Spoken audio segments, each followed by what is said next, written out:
Mga gar, sa ngayong gagawin natin ngayong araw na to, yung video natin, magluluto tayo ng munggo.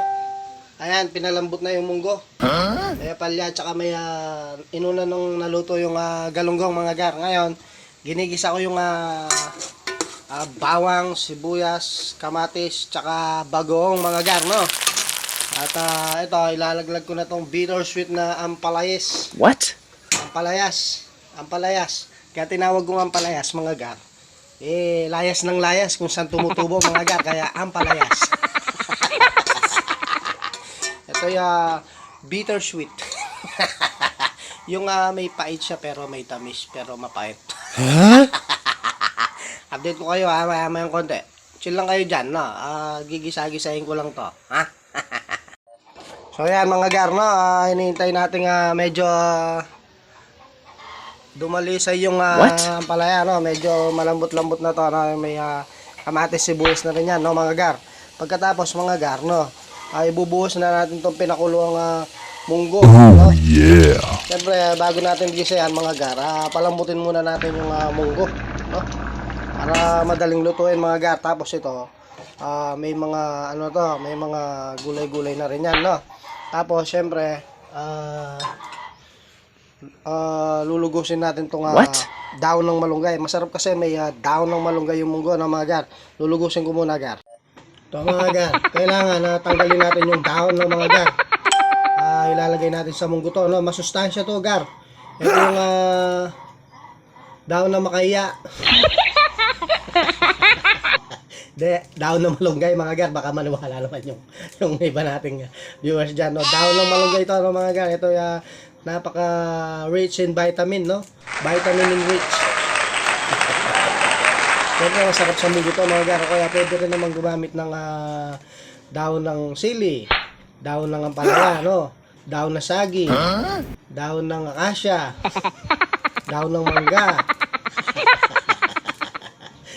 Daon lang ng daon lang ng malunggay, tsaka daon ng sili, tsaka daon ng ampalaya. Hindi pwedeng daon ng saging para magkakasya sa kaldero yung daon ng saging, di ba? Kaya kailangan ganito lang, no? Ayan, no, pagkatapos niyan, dali, tingnan mo, tumubo na sa ulo ko. Masarap to, gar. Ayan, syempre, gar, no? Babanlawan na natin yung daon ng saging. Daon ng malunggay pa rin, gar, no? Para matanggal naman yung mga gabok niya. Saka kahit pa paano, mabanlawan natin siya ng maayos. Ganyan yung tamang pagbanlaw na mga gar, para nakukuha lahat yung mga dumikit-dikit ng daon ng malunggay, mga gar. Napakasarap nito sa munggo, mga gar. So, syempre, hindi mawawala sa munggo ang chichalon. Kailangan gar, gawin natin to gar. Hindi pwedeng bubo gar. Kailangan narinig nyo gar, ang lutong, di ba gar? Hintayin lang natin kumulo yan, no gar. Kaya nilagay ko na rin yung ampalaya para sumabay sa paglambot, no? Yung pagkulo niyan mga gar, malambot na rin yung ampalaya dyan gar. Para lumambot yung ampalaya gar, kailangan orasyonan mo, kailangan kantahan mo. Kumulo ka na dahil kumukulo na ang tiyan ko. Ginisang munggo, kumulo ka na, kumukulo na ang sikmura ko. Yan mga gar. Mga gar, galit na yung Mongol 1 natin, no? Mongol 1 pa lang kasi hindi pa masyadong kompleto yan kaya tinawag kong Mongol 1. Pag kumulo-kulo ganyan gar, lagyan mo ng konting pinatigas ng tubig dagat, no? Para tamang-tama yung timpla ng alat. Pagkatapos nun mga gar, para sumabay na rin sa pagkulo ang ating minagic sa sarap, para magkaroon ng lasa, no? Yung ating nilulutong Mongol 1. Mamaya magiging Mongol 2 na yan mga gar, no? Hintayin pa natin dumalisay, no gar? At ayun na nga mga gar, no? Galit na yung ating Mongol 1. Nagiging Mongol 2 na siya mga gar. Tapos ilalagay na natin tong piniritong yero, no mga gar, para okay yung lasa ng ating Mongol 2, no? Mongol 2 na, kumulo na kanina hindi kumukulo, Mongol 1. Mamaya magiging Mongol 3 na yan mga gar, no? Paano yun pa natin ng konting saglit lang? In a moment, in a minute, in a second. At yun na nga mga gar, no? Naging Mongol 3 na siya, no? Na lambot na yung ating nilagay na piniritong yero, no? Ngayon nilalagay na natin ang daong ng akasya.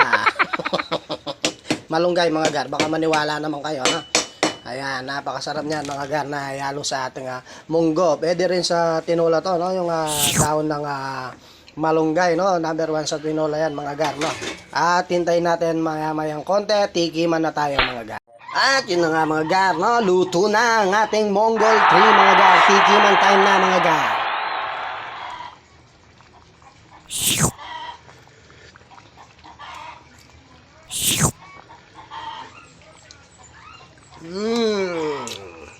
Fabulous. Ang sarap.